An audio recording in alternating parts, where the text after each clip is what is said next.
ঈদের ছুটিকে কেন্দ্র করে বাড়ছে যানবাহনের চাপ। সড়কে নেমেছে হাজারো মানুষ। যাত্রীদের নির্বিঘ্ন যাতায়াত নিশ্চিত করতে ও সড়ক দুর্ঘটনা রোধে তৎপর রয়েছে ট্রাফিক বিভাগ ও আইনশৃঙ্খলা বাহিনী।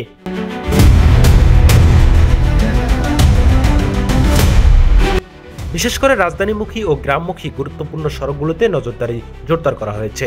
ট্রাফিক পুলিশ চেকপোস্ট বসিয়ে লাইসেন্সবিহীন যানবাহন, ফিটনেসবিহীন গাড়ি ও অতিরিক্ত যাত্রী বহনকারী যানবাহনের বিরুদ্ধে অভিযান চালাচ্ছে।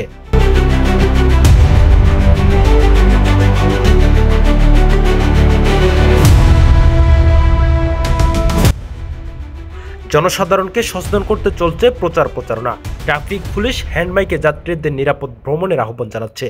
ঈদে ঘরমুখো মানুষের যাত্রা যেন হয় নিরাপদ ও স্বস্তিদায়ক, সেই লক্ষ্যে দিনরাত কাজ করছেন আইনশৃঙ্খলা বাহিনী।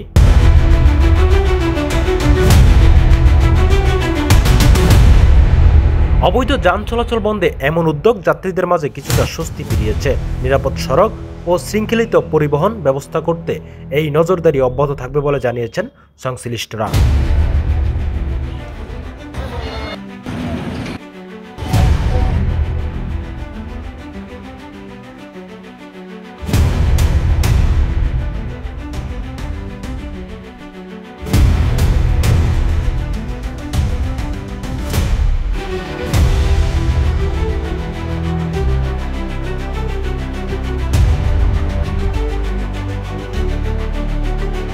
এই ব্যবস্থা নেওয়া হয়ে থাকে। এ পর্যন্ত এখানে নসিমন ভটবডি প্রায় 3-4টা আটক আছে।